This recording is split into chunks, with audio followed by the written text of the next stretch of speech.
Ղեկավարությունը զավթած մարդը շարունակում է իր անհետեթությունը։ Երեք ռուսական կողմը եւ այսօր տվեց տեղեկություն, որ իրենք չեն սպասում Նիկոլ Փաշինյանին Մոսկվայում։ Նույնիսկ խոսակցություն չկա իր գալու մասին։ Գիտեք ինչ, նորից վերադառնում եմ այն բանին, որ մեր ժողովուրդը գնացել է ոչ թե ընտրել է երկրի ղեկավար, իր ունակությունները հաշվի առնելով, իր կարողությունները հաշվի առնելով, իր միջազգային կապերը հաշվի առնելով, եւ ի վերջո դա գնահատելով, որ այդ ղեկավարը կարող է ապագա ղեկավարը օգուտ բերի Հայաստան։ Ժողովրդի մի մասը գնացել է ընտրի ում հետ լինի։ Կոպիտ ասեմ, ում տակը պարկի, արևմուտքի թե արևելքի։ Չեն գնացել հայ ղեկավար ընտրել, գնացել են ընտրել են մարդ, որը որ կատարում է իր կուրատորների ցուցումները, եւ հայ ժողովուրդը գնում է կործանում։ Եթե ղեկավարը ունի խնդիր, իր անձնական խնդիրները չպետք է տարածվի ժողովրդի վրա։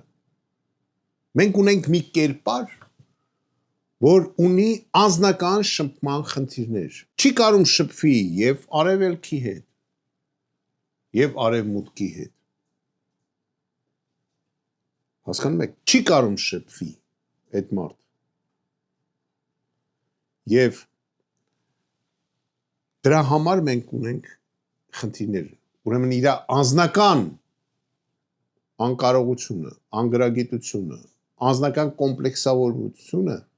տարածվում է հիմա մեր ժողովրդի վրա եւ ապագայի վրա։ Նա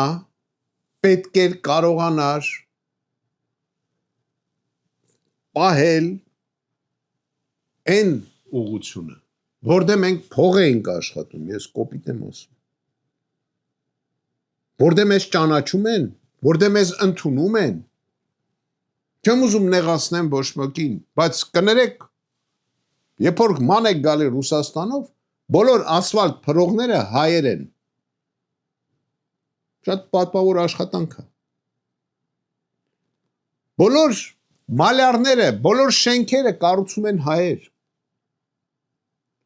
Ռեմոնտի այդ բրիգադները սա հայեր են։ Ձեր երեխաները, ձեր ամուսինները, ձեր պապերը հայերեն են խոսում։ Այս սիթիում բան են, մետլախ են փռում, սա հայ են։ Գնացեք Եվրոպա, գնացեք Ամերիկա։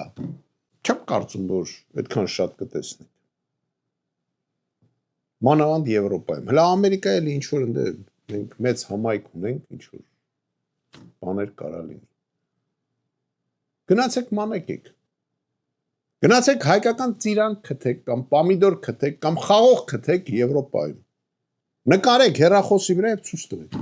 Երկրի ղեկավարը հաշվի պետք է առնի իր հարաբերությունների մեջ ժողովրդի ցանկությունը այդ մարդը չի առնում հաշվի։ Այդ մարդը պոպուլիստ է։ Սրանից կվերցնեմ զավոդը կտամ S1 կներեք S1-ին զավոդը վերցնում ասում է գող տալիս է եթե այդպես է կատեգորիան ուրեմն մյուս գողին մեզ ու սաղը ուրախանում եք չեմ հասկանում Հայաստանում պետք է լինի համերաշխություն Հայաստանում ինվեստիցիա անելու համար պետք է լինի խաղաղ մթնոլորտ սաղ օրը մարդ են ձերբակալում տուն են խուզարկում ու դա ցույց է տալի Ժորժ ջան, դուք երկրի ղեկավար չեք ընտրել, դուք ընտրել եք երկրի դատախազ։ Դատախազ, որը որ հեռու է արդարությունից, որտեղ նա անգրագետ է։ Դա անգրագետ է։ Եթե ուզում եք թողա դնցի դեմս, ես ապացուցեմ, որ ինքը վերին աստիճանի անգրագետ մարդ է։ Ինտերնետով սովորած պատմություն Դեղին ժուրնալիստ, ներետ եղեք, տեսնում ձեզ։